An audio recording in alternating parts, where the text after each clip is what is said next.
Alors je vous prierai s'il vous plaît de vous lever pour que je puisse vous le lire. Vous y êtes? J'avais mis en l'Éternel mon espérance, et il s'est incliné vers moi, il a écouté mes cris. Il m'a retiré de la fosse de destruction, du fond de la boue, et il a dressé mes pieds sur le roc. Il a affermi mes pas. Il a mis dans ma bouche un cantique nouveau, une louange à notre Dieu. Beaucoup l'ont vu et ont eu de la crainte, et ils se sont confiés en l'Éternel. Heureux l'homme qui place en l'Éternel sa confiance, et qui ne se tourne pas vers les hautains et les menteurs. Tu as multiplié, Éternel mon Dieu, tes merveilles et tes desseins en notre faveur. Nul n'est comparable à toi. Je voudrais les publier et les proclamer, mais leur nombre est trop grand pour que je les raconte. Tu ne désires ni sacrifice ni offrande. Tu m'as ouvert les oreilles. Tu ne demandes ni holocauste ni victime expiatoire. Alors je dis, voici, je viens, avec le rouleau du livre écrit pour moi. Je veux faire ta volonté, mon Dieu, et ta loi est au fond de mon cœur. J'annonce la justice dans la grande assemblée. Voici, je ne ferme pas mes lèvres. Éternel, tu le sais. Je ne retiens pas dans mon cœur ta justice. Je publie ta vérité et ton salut. Je ne cache pas ta bonté et ta fidélité dans la grande assemblée. Toi, Éternel, tu ne me refuseras pas tes compassions. Ta bonté et ta fidélité me garderont toujours, car des maux sans nombre m'environnent. Les châtiments de mes iniquités m'atteignent, et je ne puis en supporter la vue. Ils sont plus nombreux que les cheveux de ma tête, et mon courage m'abandonne. Veuille me délivrer, ô Éternel. Éternel, viens en hâte à mon secours.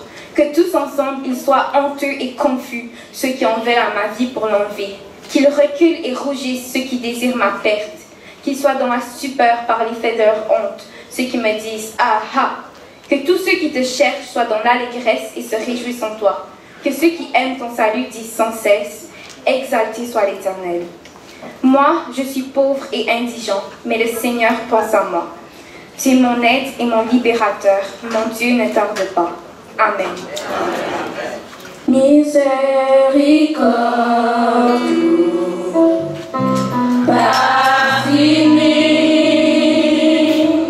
compassion, mon Dieu, pardonnez, les renouveler chaque matin, chaque matin, chaque matin. Miséricorde.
Seigneur,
Tout-Puissant, Dieu de miséricorde, merci pour l'offrande que nous avons recueillie. Nous te demandons de bénir les personnes qui sont concernées et nous te demandons de bénir les autres afin qu'ils puissent avoir la possibilité d'investir davantage à ton travail. Nous te prions ainsi dans ton nom, Jésus, ton Fils qui vit et qui règne dans tous les siècles. Amen. Amen. Bonjour, je me nomme Chloé Fermé et je vais vous présenter les annonces. Donc, premièrement, l'école du dimanche commence à 10h15. Il y a ensuite un culte pour les enfants à 11h. S'il vous plaît, emmenez vos enfants à l'heure pour le bon déroulement des activités. Je tiens à remercier frère Sylvain Jean-Baptiste ainsi que frère Junior, nos caméramans qui filment tous nos cultes. Je tiens aussi à mentionner Radio Culmine qui enregistre nos cultes et les diffuse sur Internet. J'appelle frère Marc-Édouard pour quelques mots. Okay, frère Silvio et moi, nous sommes les porte-parole de Radio Culmine. Et comme vous le savez, Radio Culmine, c'est une station qui œuvre à Montréal, qui fait la promotion pour donner gloire à Dieu.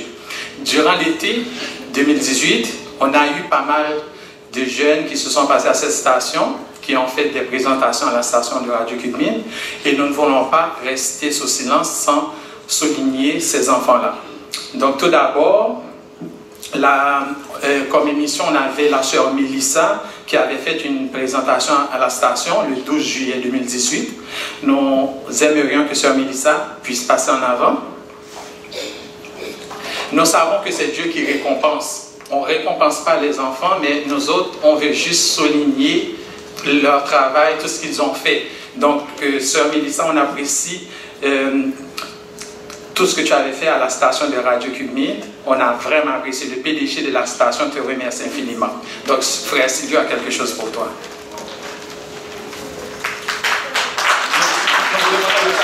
Donc, sœur Mélissa avait présenté son émission et puis le sujet c'était comment avoir une relation intime avec Dieu. Après ça, on avait frère Clevens qui avait fait sa présentation le 19 juillet 2018. Son sujet c'était obéissance des enfants. Donc, nous demandons à frère Clevens de passer en avant.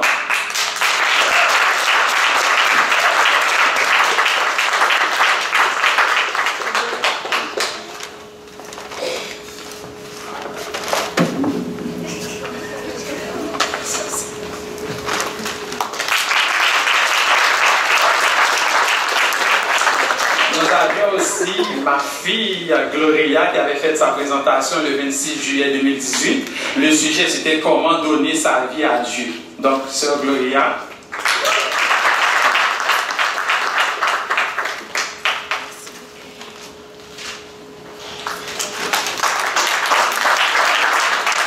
Maintenant, nous faisons appel à sœur Chloé qui avait fait son émission le 2 août 2018.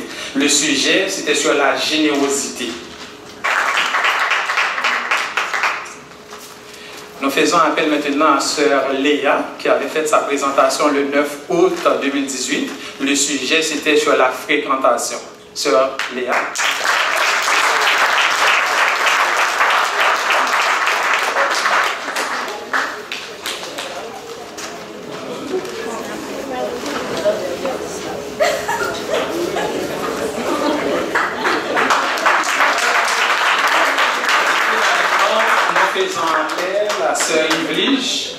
Qui avait fait un résumé, donc sa présentation c'était le 16 août 2018, elle avait fait un résumé de tout ce que les enfants ont pu faire à la station. Donc, sœur Iblige, nous te demandons de passer en avant.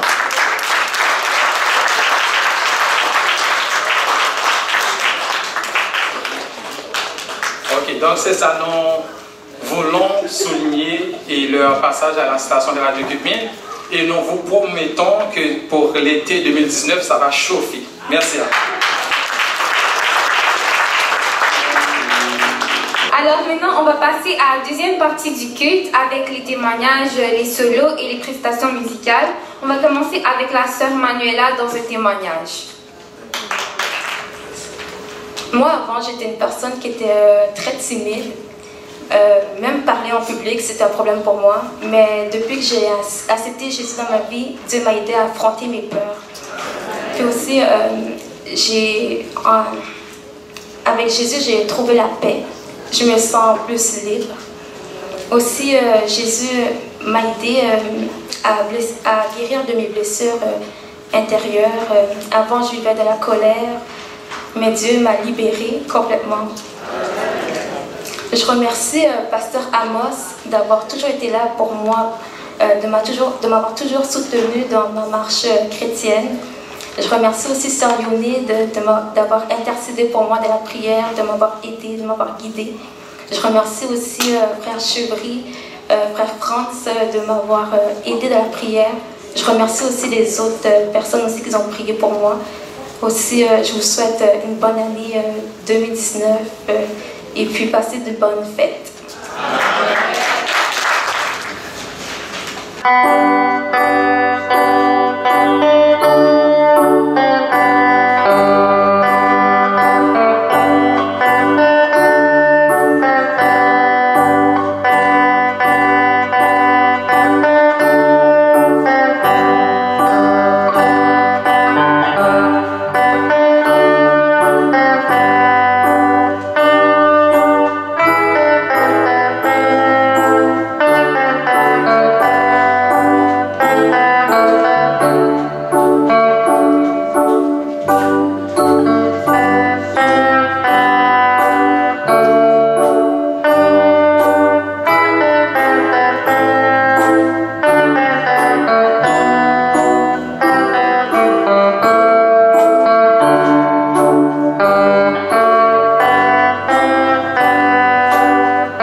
J'apprendrai les étoiles de Bethléem dans un psaume. Béni soit l'Éternel. Je dis merci au Seigneur de m'avoir donné la patience et la force pour travailler avec les enfants. Ça fait des années que je travaille avec les enfants. Des fois, je dis à Pasteur Amos, je peux plus. Mais je demande la force à chaque instant. Ça fait bien des années que je travaille avec eux. Mais les psaumes qu'ils vont réciter, c'est de Dana. Dana n'est pas là ce soir pour les faire réciter. Elle m'a confié la tâche. J'espère 5, tu vas me dire ton psaume. Tu regardes le public, c'est pas moi que tu dois regarder. Louez l'Éternel, chantez à l'Éternel un cantique nouveau, chantez ses louanges dans l'assemblée des fidèles. Qu'Israël se réjouisse en celui qui l'a créé, que les fils de Sion soient dans l'allégresse à cause de son roi, à cause de leur roi, qu'il loue son nom avec des danses et le célèbre avec le tambourin et la harpe. Car l'Éternel prend plaisir à son peuple, il glorifie les malheureux en les sauvant. Amen. Que les fidèles triomphent dans la gloire, qui poussent des cris de joie sur leurs couches. Que les louanges de Dieu soient dans leur bouche et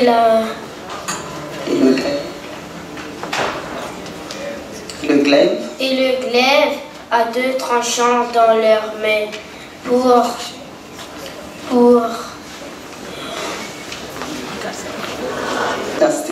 stressé, non. Tu le connais très bien.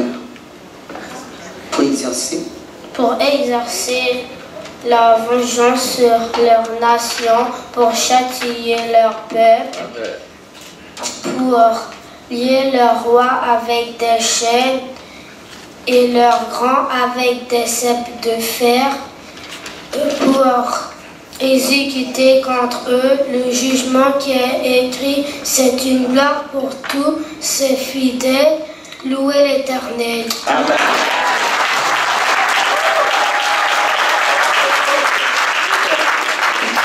Psaume 23.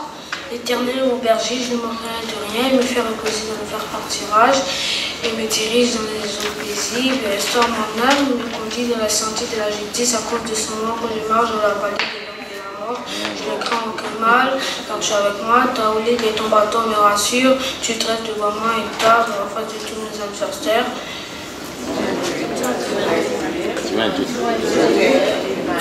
Tu m'induis ma tête et puis ma coupe déborde. Oui, le bonheur et la grâce m'accompagneront tous les jours de ma vie. J'habiterai dans la maison de l'Éternel jusqu'à la fin de mes jours. Amen.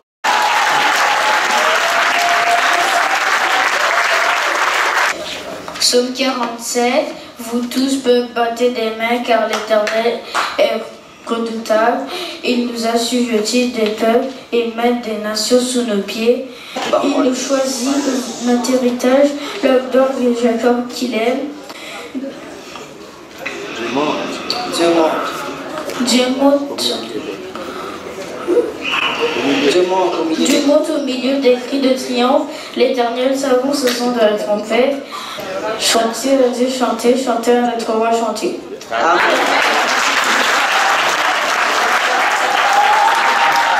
Poussez vers l'Éternel des cris de joie. Vous tous habitants de la terre, servez l'Éternel avec joie. Amen. Venez avec allégresse à sa présence. Sachez que l'Éternel est Dieu. C'est lui qui nous a fait. Et nous lui appartenons. Nous sommes son peuple et son troupeau de son pâturage. Amen. Psaume 121. Je lève mes yeux vers les montagnes d'où me viendra le secours. Le secours me vient de l'Éternel qui a fait les cieux et la terre. Il me permettra que mon pied s'enseigne. Celui qui te garde ne sommeillera point. Voici, il ne sommeille ni ne dort celui qui garde Israël. L'Éternel est celui qui te garde. L'Éternel est ton ombre à ta main droite. Pendant le jour, le soleil ne te frappera point, ni la lune pendant la nuit. L'Éternel te gardera de tout mal. Il gardera ton âme. L'Éternel gardera ton départ. L'Éternel gardera ton départ et ton arrivée dès maintenant et à jamais.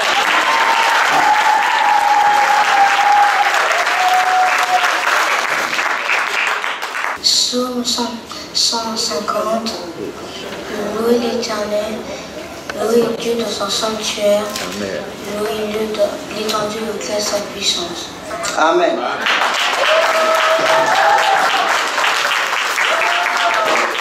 Pendant toute l'année, on a parlé de quoi? De la création.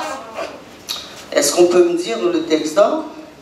Psaume 3, verset 6, je sortis des paroles de l'Éternel et par le souffle de sa bouche. On recommence, parce que moi, je n'ai pas bien compris. Très fort. Psaume 3, verset 6, les cieux ont été faits par la parole de l'Éternel et toute l'armée par le souffle de sa bouche. Bravo.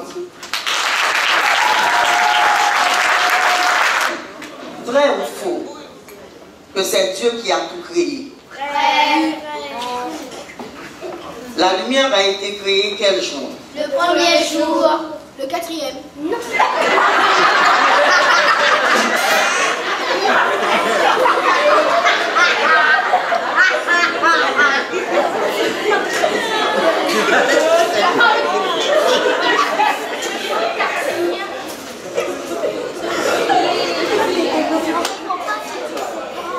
Les deux grands luminaires ont été créés quel jour? Le quatrième jour. Comment s'appellent les deux grands luminaires? Le soleil, la lune et les étoiles. Dieu forma l'homme de quelle matière? La poussière de la terre. Où Dieu avait placé l'homme? Dans le jardin d'Éden. Qu'est-ce que Dieu avait mis dans le jardin pour l'arroser? Les fleurs. Le fleuve était divisé en combien de bras? 4. Citez-moi les 4 bras. Pichon, guillon, Idépière et le foie. Pourquoi Dieu avait placé l'homme dans le jardin? Pour cultiver et le garder. Bravo.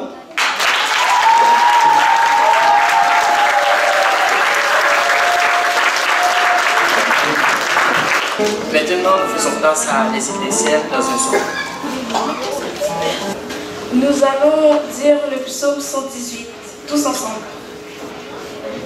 Louez l'Éternel car il est bon. Car sa miséricorde sera toujours. Qu'Israël dise, Car sa miséricorde sera toujours. Que la maison d'Aaron dise. Car sa miséricorde sera toujours. que ceux qui craignent l'Éternel disent, Car sa miséricorde sera toujours. Toutes les nations m'environnaient. Au nom de l'Éternel, je les taille en pièces. elles m'environnaient, m'enveloppaient. Au nom de l'Éternel, je les taille en pièces. Elles m'environnaient comme des abeilles. Elles s'éteignent comme un feu d'épine. Au nom de l'Éternel, je les taille en pièces.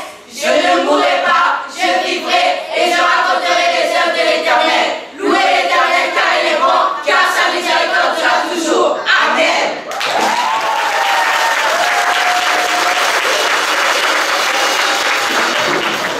Donc maintenant, on va encore faire place aux étoiles de Bethléem dans un chant. Béni soit l'Éternel. Béni soit l'Éternel. Aujourd'hui, les enfants vont vous chanter un chant à la gloire de Dieu. Avec des cris de joie, ma bouche le chantera. Je lèverai mes mains et je célébrerai. Avec des cris de joie, ma bouche le chantera. Je lèverai mes mains et je célébrerai. Oh Dieu, tu es mon Dieu. Oh Dieu, tu es mon Dieu. Mon âme te recherche. Mon âme te recherche. Et soupira après toi. Et soupira après toi sur la terre desséchée. Avec des cris de joie, ma bouche te chantera. Je lèverai mes mains et te célébrerai. Avec des cris de joie, ma bouche te chantera. Je lèverai mes mains et te célébrerai.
toutes circonstances, apprendre à te dire merci, je n'ai pourtant éloué, je n'ai pourtant adoré mon Dieu, obéir à ta voix, je suis ferme pour toi.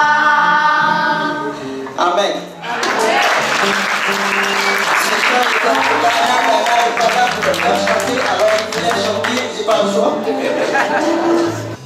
Béni soit l'Éternel. Béni soit l'Éternel. Béni soit l'Éternel. Béni soit l'Éternel. Je vais dire un témoignage parce que Dieu a réussi à me protéger. Ça s'est passé pendant la journée à l'école. Il y a 3 bâtisses. Il y a une bâtisse pour les cours, une bâtisse pour le gym, puis une autre bâtisse pour les sciences et les autres trucs. J'avançais il y a une route pour avancer où est-ce que les voitures avancent. Et il y avait une voiture qui nous laissait passer. Il y avait 2 voies, une voiture nous laissait passer. J'étais avec mes amis pour aller dans l'autre bâtisse pour faire du sport. Et là, il y a une voiture qui a foncé. Il a failli nous frapper. Moi et mes amis, j'ai vite couru et la voiture a écrasé le pied de mon ami, mais son pied, ses os ne se sont pas cassés. Grâce à Dieu, il nous a tous protégés, grâce à lui. Amen.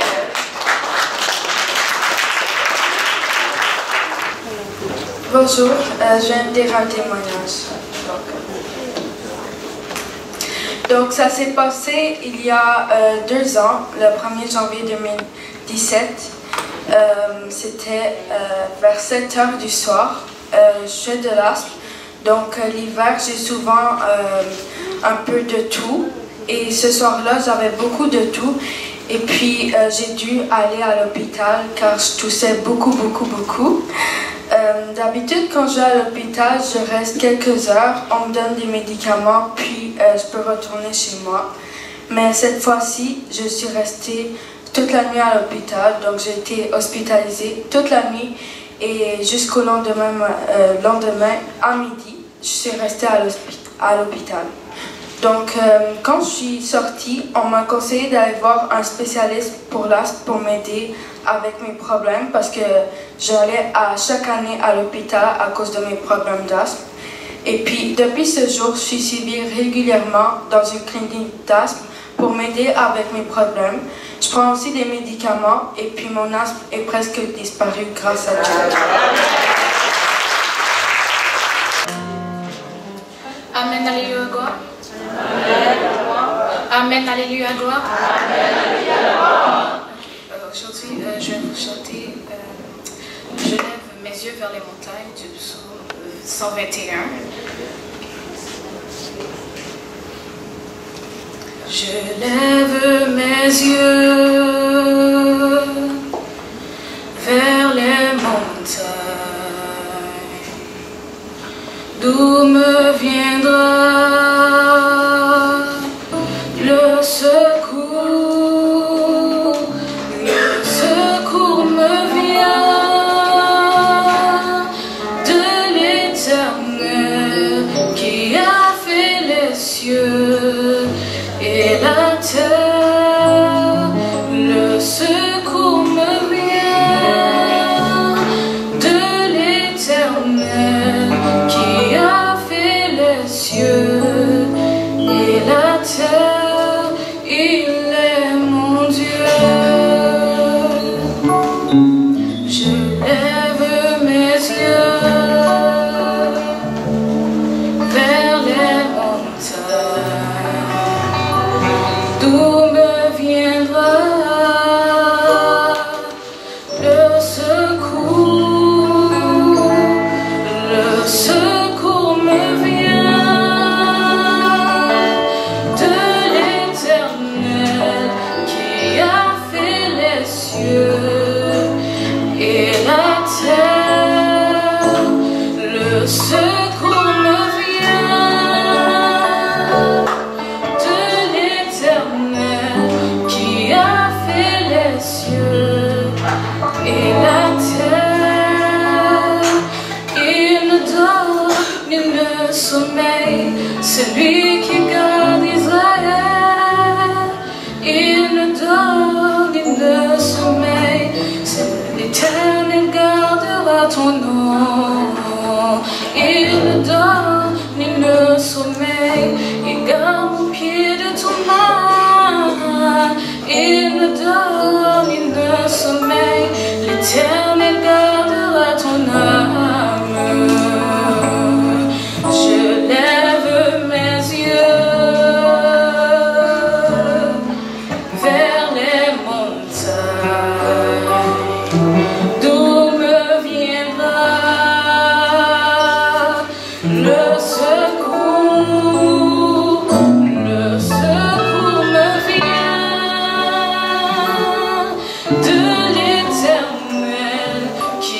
et la terre, le secours me vient de l'Éternel qui a fait les cieux et la terre, il est mon Dieu. Il est mon Dieu. Il est mon Dieu.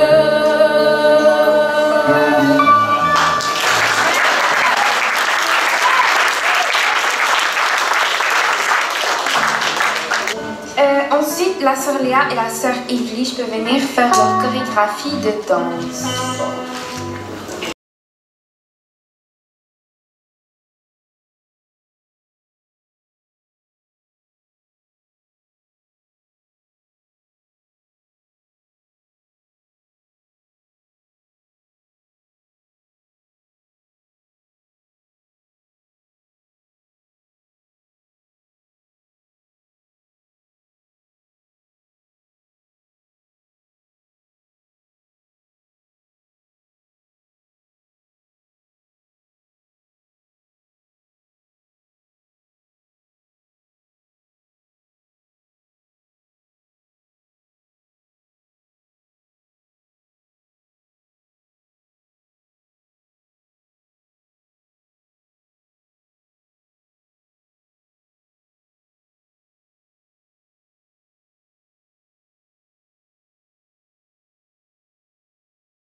Béni soit l'Éternel. Béni soit l'Éternel.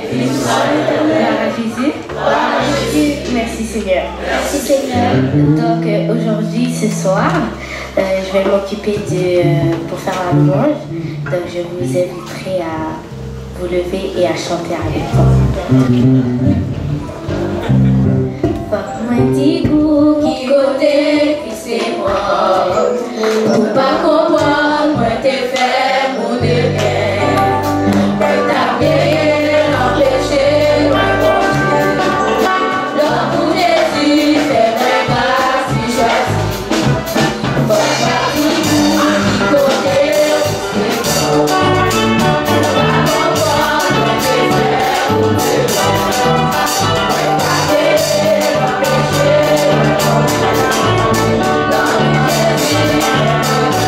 Thank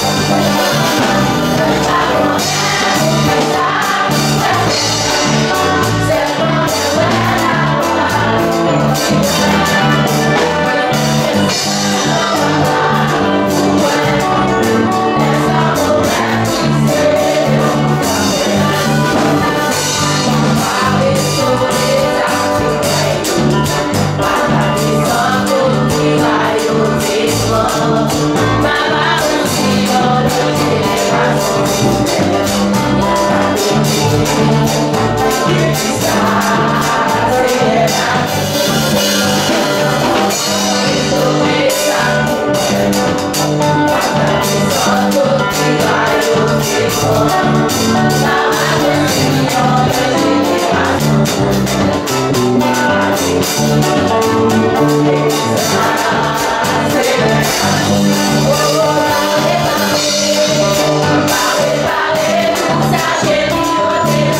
Thierry de prier pour le messager. Seigneur éternel, notre Dieu, notre Rédempteur, on te dit merci de nous avoir protégés pour assister à ta service, Seigneur. Bénis-nous, protégez-nous. Maintenant que ta servante va porter ta parole et ta parole à grandes heures à l'intérieur de nous, que ce soit notre guide pour les jours à venir. Te disons merci et te prends ici au nom du Père et du Fils et du Saint-Esprit. Amen.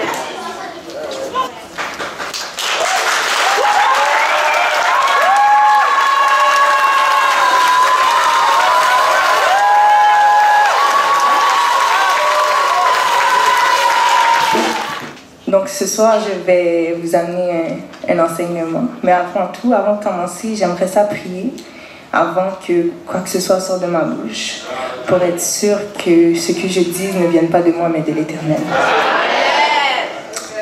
Donc merci Seigneur, merci Jésus, merci pour cette grâce que tu nous as donnée à nous tous d'être là ce soir, Seigneur. Merci pour toutes les chants, les prestations, Seigneur, que les enfants t'ont donné, Seigneur. Et maintenant, c'est le moment, Seigneur, pour une autre forme de prestation, Seigneur. C'est le moment de l'enseignement, Seigneur. C'est le moment d'étudier ta parole, Seigneur. Et je te demande, Seigneur, de m'utiliser en tant que ta fille, Seigneur. Pas avec les connaissances que j'ai, Seigneur, parce que je n'ai pas les connaissances, Seigneur. Mais je te demande d'entrer en moi, Seigneur, et de prêcher la parole, Seigneur.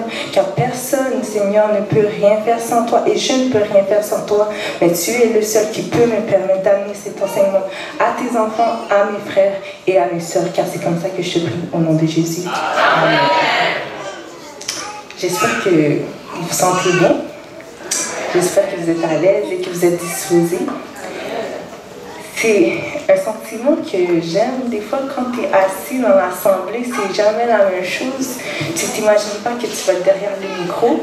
C'est toujours un sentiment différent d'être l'autre position, mais c'est un bon sentiment. Moi, j'aime ce sentiment.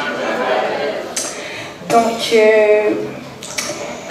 au début, j'avais prévu parler de quelque chose et puis finalement, ça aboutit à une autre chose en fait. Mais je pense que toute chose arrive pour une raison. Donc, j'imagine que c'est Dieu qui a parlé à travers mon cœur pour que je parle de ça. Et même si ça touche peut-être pas tout le monde, au moins une personne ça va toucher. Et si ça touche personne, mais moi, ça touche moi. Alors, je suis vraiment contente. Et aujourd'hui, je vais vous parler un peu de ce qui est quand Dieu nous appelle, de l'appel de Dieu en fait. Quand Dieu nous appelle à faire quelque chose, quand Dieu nous parle de différentes manières dans notre vie et comment nous, on interprète la parole qui nous amène, peu importe le moyen qui est utilisé. Donc, j'aimerais qu'on fasse un survol dans le livre de Genèse, le chapitre 16. Si vous avez vos Bibles, vous pouvez les sortir, sinon le projecteur est là.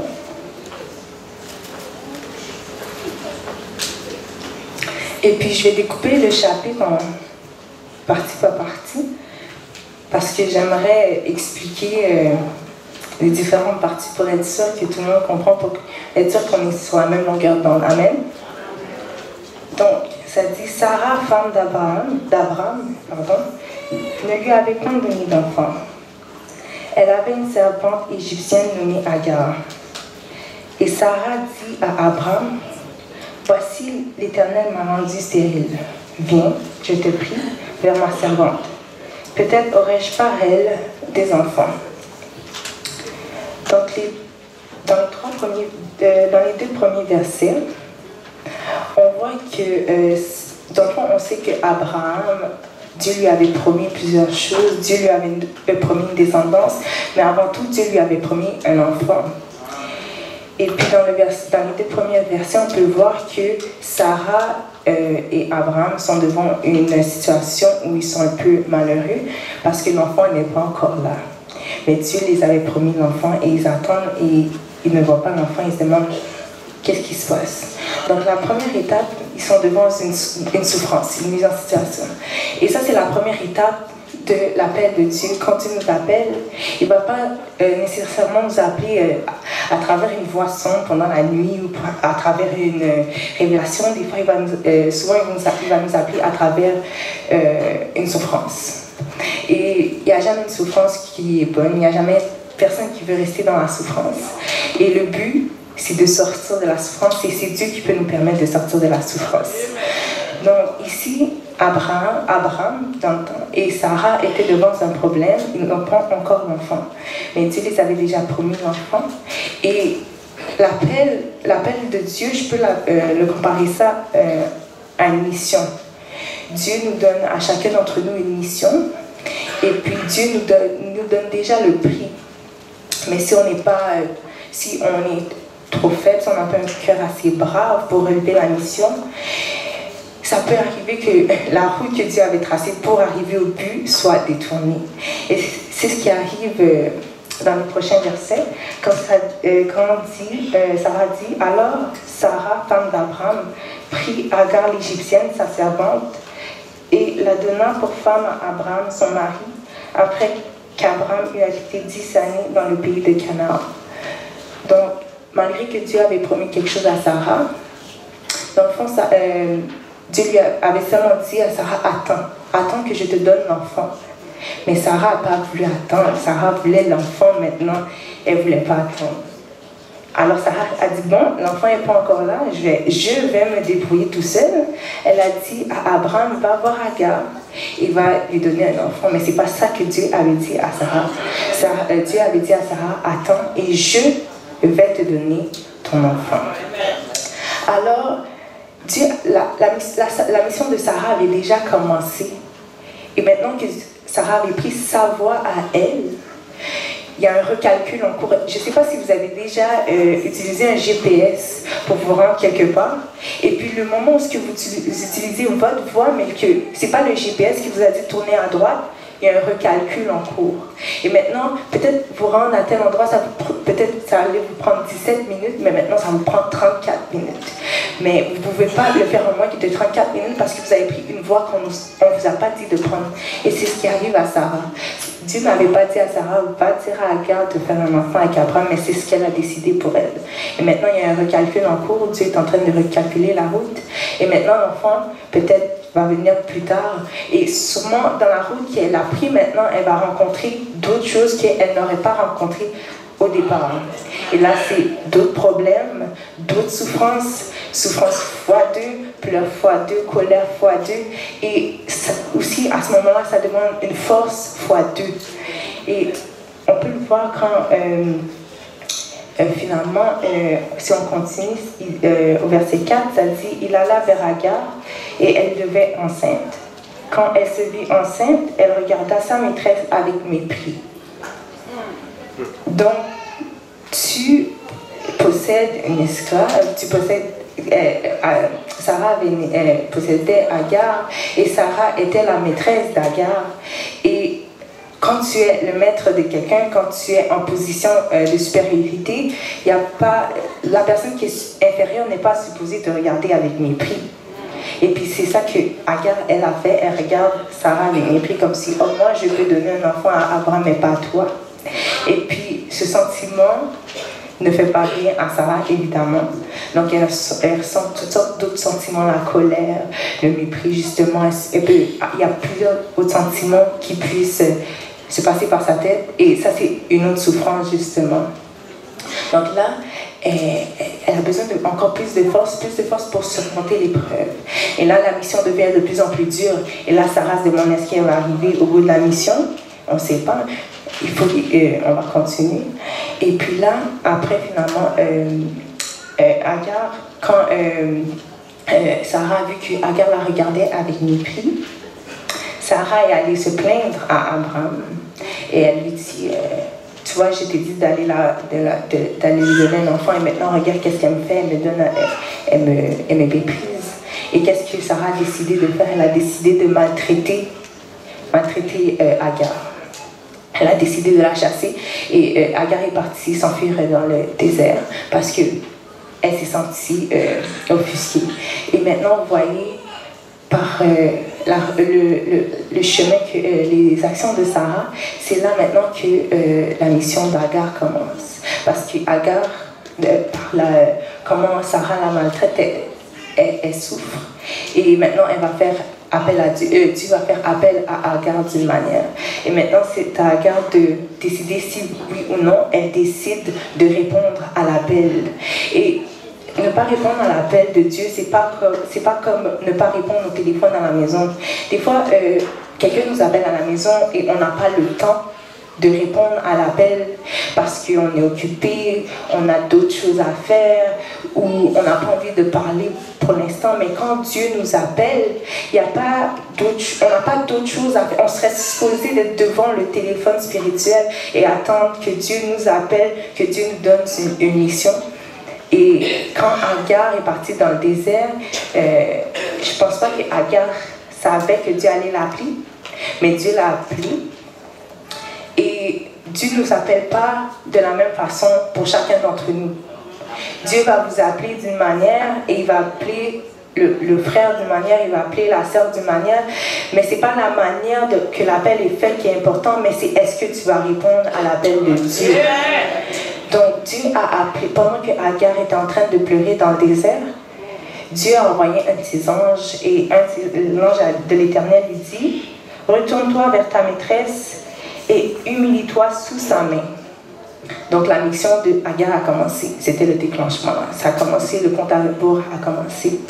Donc Dieu ne lui a pas donné une question, ne lui a pas posé une question. Est-ce que tu veux aller la retrouver? Est-ce que tu veux retourner? Est-ce que tu veux aller la voir encore? Il a dit non. Retourne et humilie-toi. Maintenant, c'est au tour d'Agar de dire, est-ce que j'accepte la mission ou j'accepte pas la? Est-ce que je décide d'obéir ou de ne pas obéir?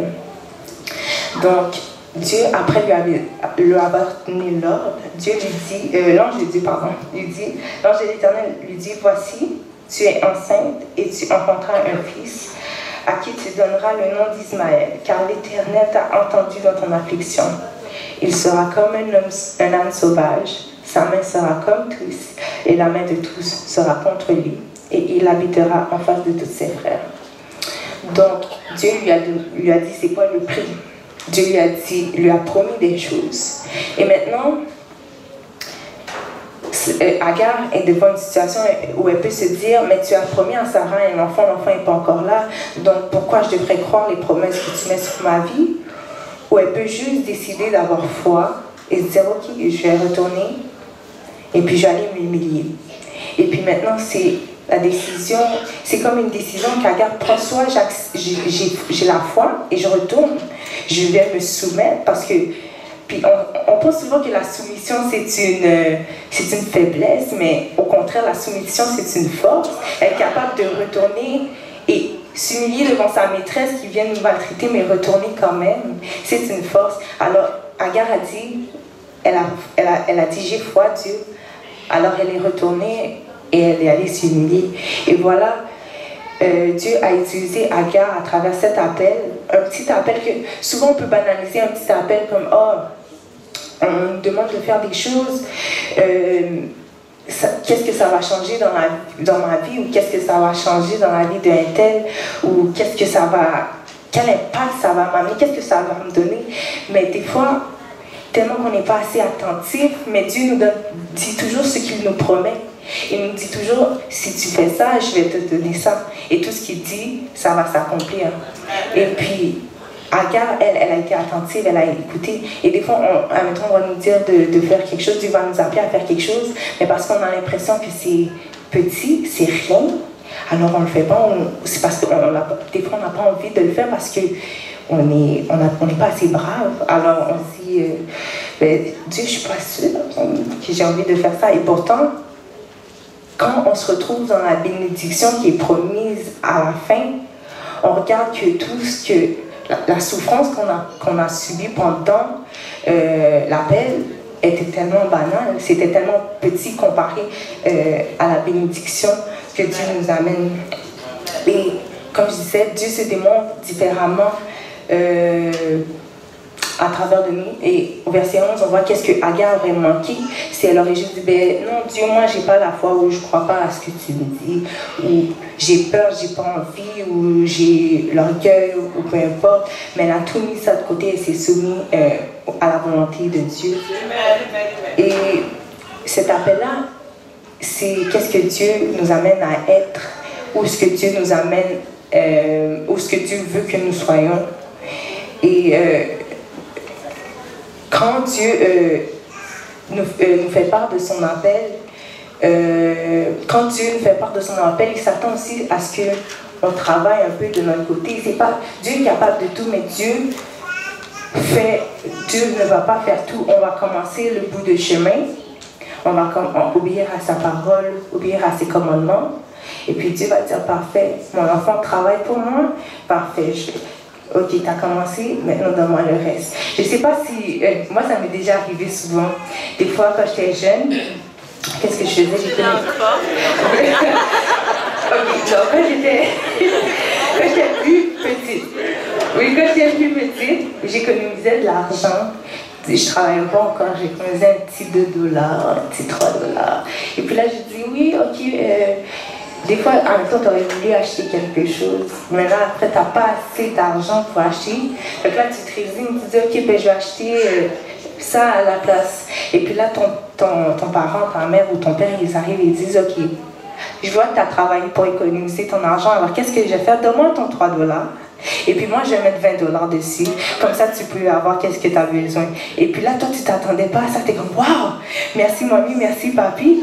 Mais toi, tu as travaillé pour recevoir ça, la petite chose. Toi, tu t'attendais à recevoir la petite chose. Et puis tes parents t'ont observé, moi, ils n'ont rien dit. Ils t'ont laissé commencer. Et puis là, ils ont dit, ok, parfait. Je vois que Mika, elle travaille. Je vois que Mika, elle a la volonté, elle est capable de plusieurs choses. Donne-moi ton $3, maintenant je vais donner $20.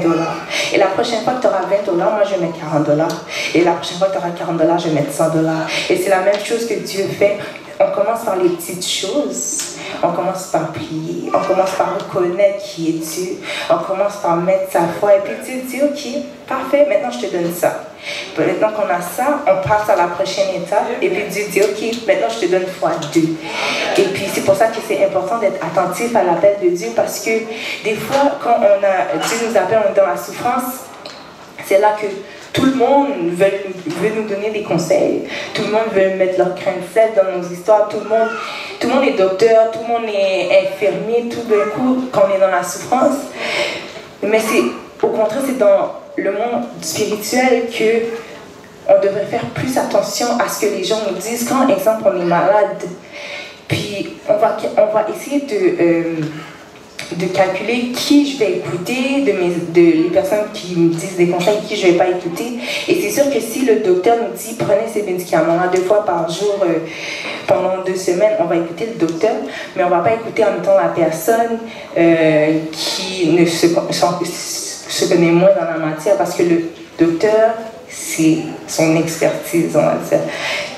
Mais des fois, dans le monde, admettons dans notre vie spirituelle, on fait face à un problème et puis tout le monde va nous dire des choses. Les gens qui ne veulent pas nous voir réussir vont nous dire quelque chose, on va le prendre. Et puis là, on le met dans le sac. Après ça, les gens qui nous détestent depuis des années vont nous dire quelque chose. Oh, ok, tout d'un coup, ça a l'importance, on le met dans notre sac. Et puis là, toutes les gens qui veulent nous arrêter nous disent des choses, et puis ça rentre dans le sac, on le met dans le sac, on le met dans le sac.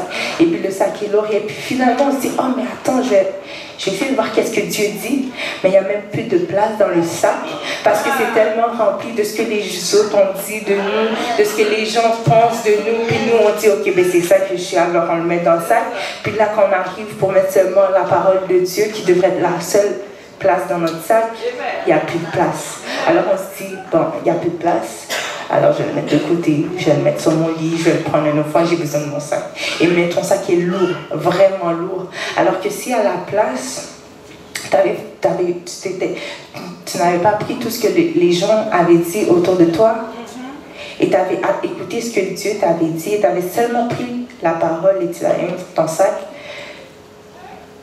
ne serait pas rempli.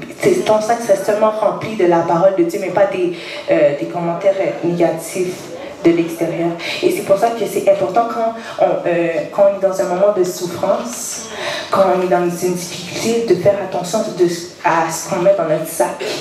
Parce que ce qu'on met dans notre sac peut nous empêcher d'avancer, ou tout simplement nous faire avancer lentement, alors qu'à un moment, peut-être à ce moment-là, tu serais supposé d'être déjà sorti de l'épreuve, Maintenant, tu marches un pas sur deux, un pas en 1 heure, alors que tu devrais courir des kilomètres à l'heure. Et quand Dieu nous fait un... C'est pour ça que des fois, on se dit, mais j'entends pas la voix de Dieu. Dieu, est-ce que tu me parles? Mais le volume de l'extérieur, le volume du monde est tellement fort. Puis là, tu te dis, mais Dieu, tu me parles pas. Dieu, t'es où? Mais Dieu était là depuis le début. Et Dieu, et les gens de l'extérieur, qu'est-ce qui est drôle, c'est qu'ils ont entendu qu'est-ce que Dieu t'a dit au début.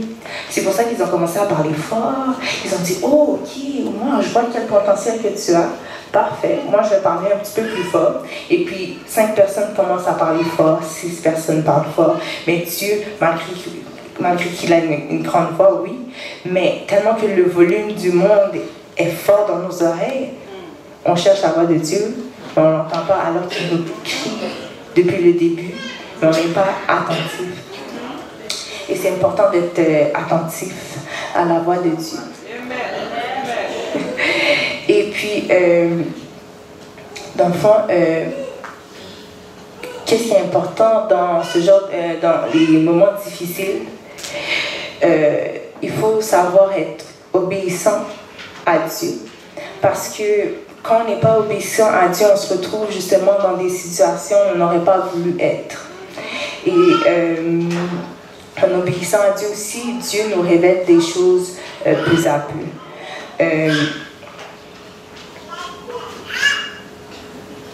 Donc, Dieu nous révèle des choses plus à peu. Donc, quand Dieu nous appelle à faire quelque chose, c'est important d'obéir à ce que Dieu nous dit. Comme ça, admettons, si toi tu dis toujours que tu veux être un docteur, une chanteuse, tu veux changer le monde, tu veux aider la pauvreté dans le monde, tu veux simplement guérir, tu veux être plus proche de Dieu. Mais sans t'obéir pas au commandement de Dieu, comment tu vas être capable de reconnaître la voix de Dieu dans différentes situations?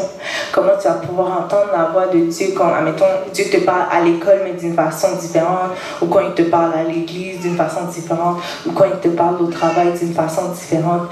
Donc, en obéissant à Dieu, tu commences à reconnaître la voix de Dieu.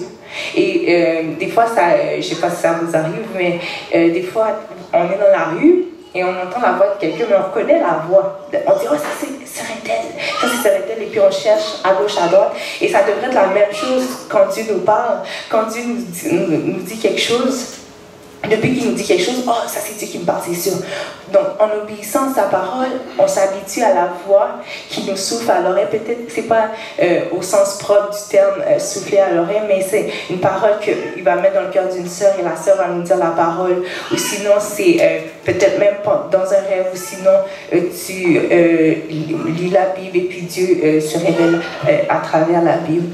Et quand Dieu nous promet, quand Dieu nous appelle, Dieu nous dit déjà tout ce que Dieu promet, à la fin on l'a déjà. Et quand l'ennemi, justement, quand le monde entend la promesse que Dieu nous a dit, l'ennemi va essayer de nous convaincre que ce que Dieu nous promet, on l'a pas.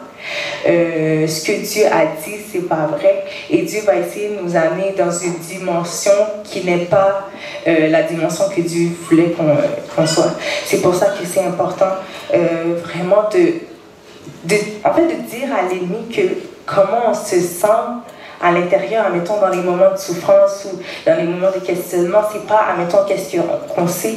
Exemple, si tu es quelqu'un qui a beaucoup de difficultés à l'école ou tu es dans la maladie et tu te sens peiné, tu te sens triste parce que tu te dis, Dieu, je suis malade, Dieu, j'arrive pas à réussir à l'école, j'arrive pas à me trouver un mari, qu'est-ce qui se passe? Et puis Dieu t'a déjà dit que tu allais réussir à l'école, Dieu t'a déjà dit que tu allais guérir, Dieu t'avait déjà dit que tu allais réussir à l'école et tout. Et puis l'enfant, à cause que je suis un peu mélangée dans mes paroles. Oui, c'est que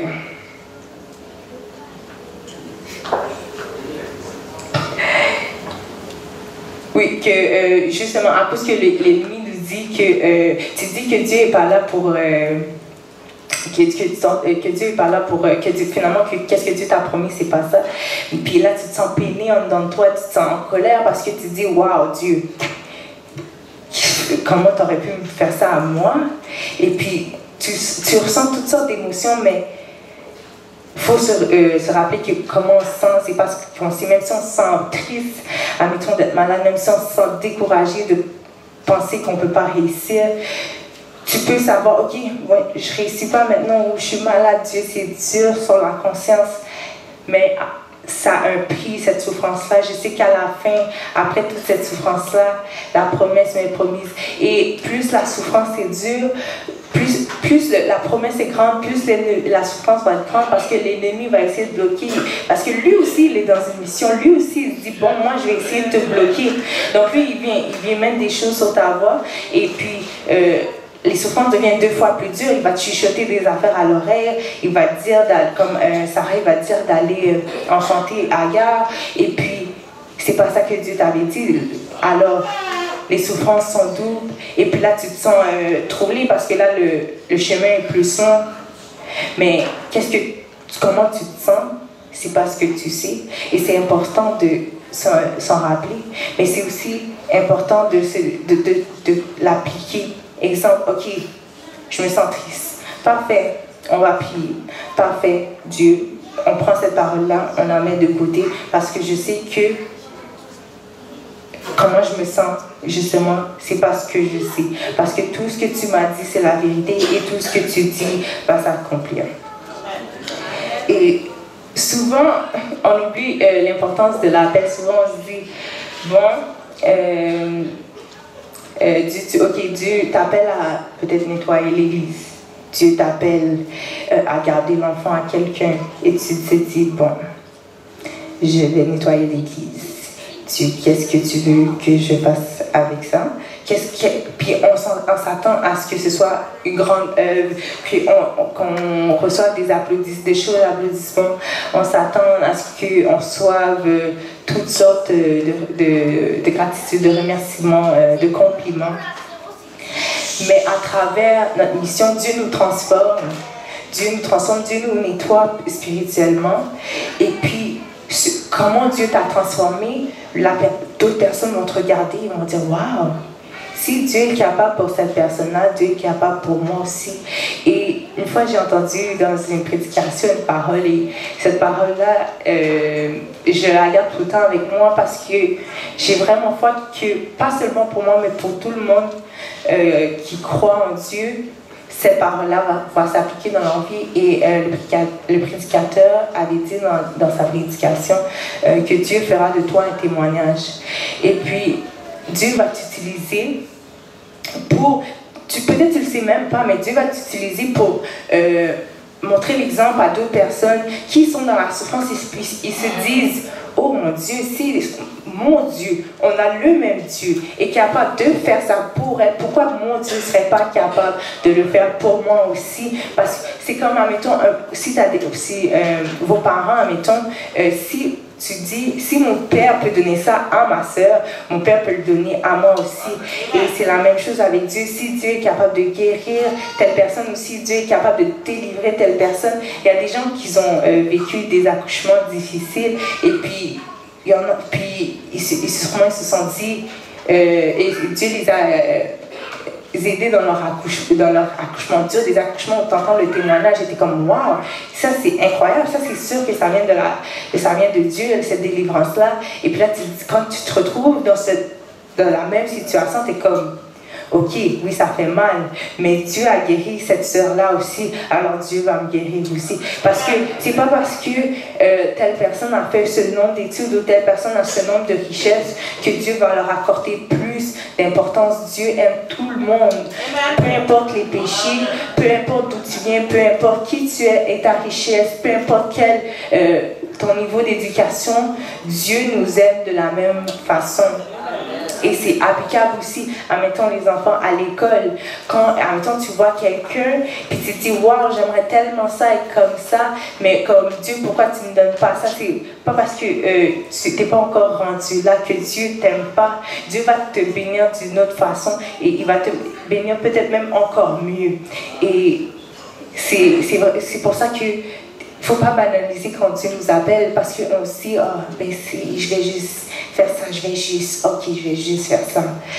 Mais Dieu va faire de toi un témoignage. Et pour toi, peut-être ça paraît petit, mais pour l'autre, ça paraît grand. Et pour l'autre, ça paraît plus grand. Et pour l'autre, ça paraît plus grand. Et de génération en génération, les nouvelles générations vont voir qu'est-ce que Dieu est capable de faire et c'est comme ça que la parole de Dieu va pouvoir prospérer, c'est comme ça que l'Esprit de Dieu va pouvoir rester parmi nous. Et on dit souvent la jeunesse, c'est le futur, c'est qu'est-ce qui va soutenir l'Église plus tard et c'est qu'est-ce qui c'est nous qui va diriger l'Église plus tard quand on va être plus vieux. Et puis, quand les jeunes voient en même temps leurs parents, voient les gens plus grands, même, ça peut même être quelqu'un plus petit, témoigner de comment ils ont répondu à l'appel de Dieu. Ils se disent, c'est comme ça que ça commence à trotter dans leur tête. Et même si c'est pas maintenant, c'est peut-être quand ils vont plus grand, peut-être 5 ans après, peut-être ils vont entendre votre témoignage quand ils auront 10 ans. Et puis quand ils auront 25 ans, c'est là que votre témoignage va servir dans leur vie. Ils vont l'utiliser pour pouvoir grandir. Et ils vont s'accrocher à ça pendant la souffrance, pendant les persécutions, parce qu'ils vont se dire, oui, mon Dieu est capable de me délivrer de ma souffrance, parce que mon Dieu est capable de tout. Et c'est pour ça qu'aujourd'hui, j'aimerais...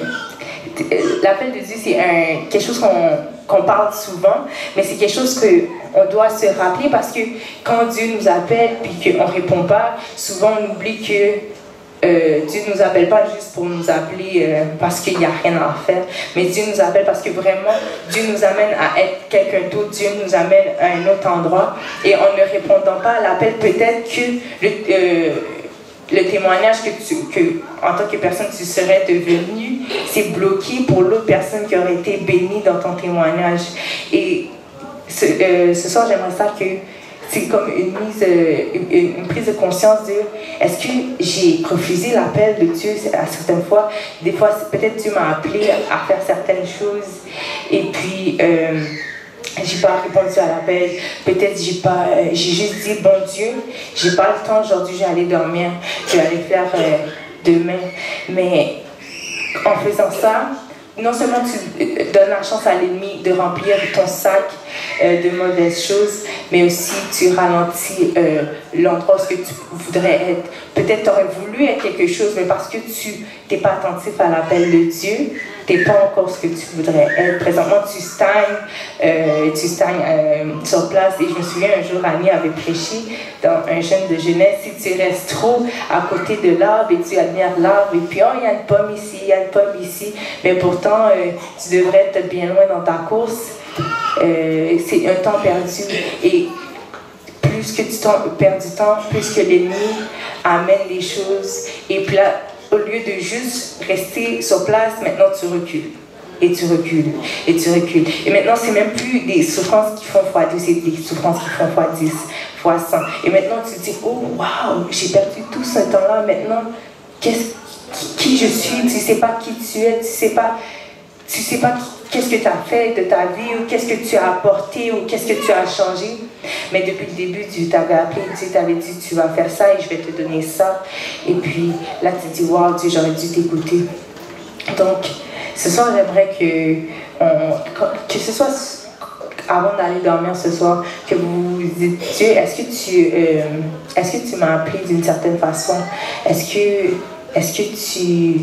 tu m'as dit de faire des choses et je t'ai pas écouté, Seigneur? Et juste baisser le volume du monde, baisser le volume des mauvais commentaires. Comme ça, on dit, bon Dieu, maintenant, je suis disposée à entendre ta parole, je suis disposée à entendre ton appel, je suis disposée à t'écouter. Maintenant que j'ai fermé les volumes de tous les commentaires négatifs, maintenant que j'ai vidé mon sac et j'ai juste mis ta parole dans mon sac, maintenant, vas-y, Seigneur, parle-moi et je vais t'écouter. Je vais obéir à ta parole, je vais devenir ce que tu m'as dit que je vais devenir. Je vais être où tu as promis que j'allais être, les promesses que tu as mises sur ma vie, Seigneur. Ça va être à moi maintenant. Maintenant, je vais pouvoir témoigner de ta grandeur et pouvoir témoigner, ok, wow, Dieu. j'ai fait du chemin, mais je suis arrivée à terme parce que je t'ai écouté, parce que j'ai obéi à tes commandements. Et ça commence par les petites choses, hein, vraiment. Comme j'ai dit, ça commence par économiser $1. Et puis là, quand tu ouvres ton compte en banque, tu vois que tu as 10 000 et tu as 15 000 et puis tu as 1 million, tu as un nombre de richesses. Mais c'est la même chose, mais en nombre de richesses spirituelles. Parce que tu as commencé par écouter quand Dieu t'a dit, OK, arrête de parler à telle personne. Et puis là, Dieu t'a dit maintenant arrête de faire telle chose et puis maintenant tu dis waouh, maintenant je suis rendue riche spirituellement comme ça, waouh, merci Seigneur.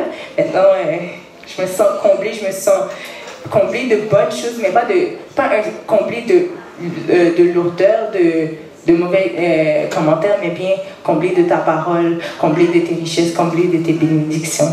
Donc ce soir j'aimerais, avant que vous alliez dormir, que vous dites: est-ce que j'ai manqué ton appel? Est-ce que j'ai refusé ton appel, Seigneur?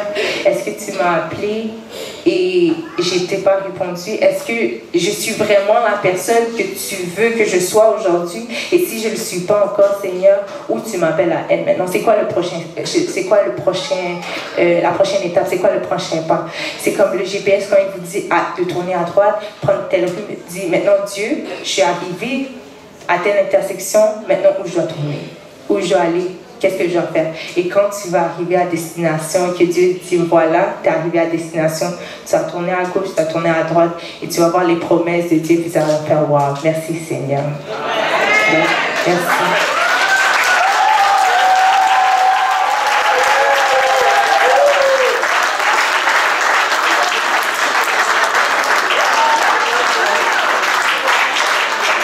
Avec vous, moi sentir bien, l'air touché,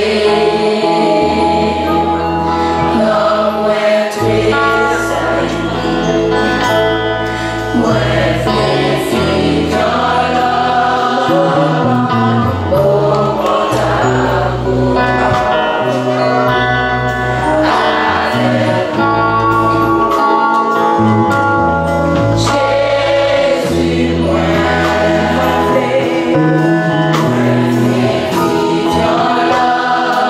Oh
notre Dieu, notre Rédempteur, te disons merci pour cette adoration que nous t'avons apportée.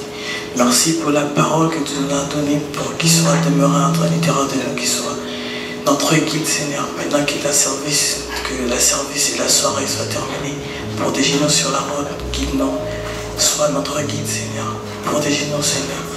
Prends les commandes de volant et fais attention à nous, parce qu'on sait que c'est juste toi qui peux, parce que la route est dangereuse et il y a beaucoup d'accidents qui arrivent. Guide-nous, Seigneur, nous comptons sur toi, parce qu'on sait c'est celle toi qui peux, c'est celle toi le vrai Dieu, Seigneur. Maintenant que tout est terminé, protégez-nous, donne la force, Seigneur, ton prie, sinon tu peux être difficile de cet esprit. Amen. Que la paix et la grâce du Seigneur vous accompagnent tout le long de votre vie jusqu'à son retour. Allez en paix, que Dieu vous bénisse. Amen.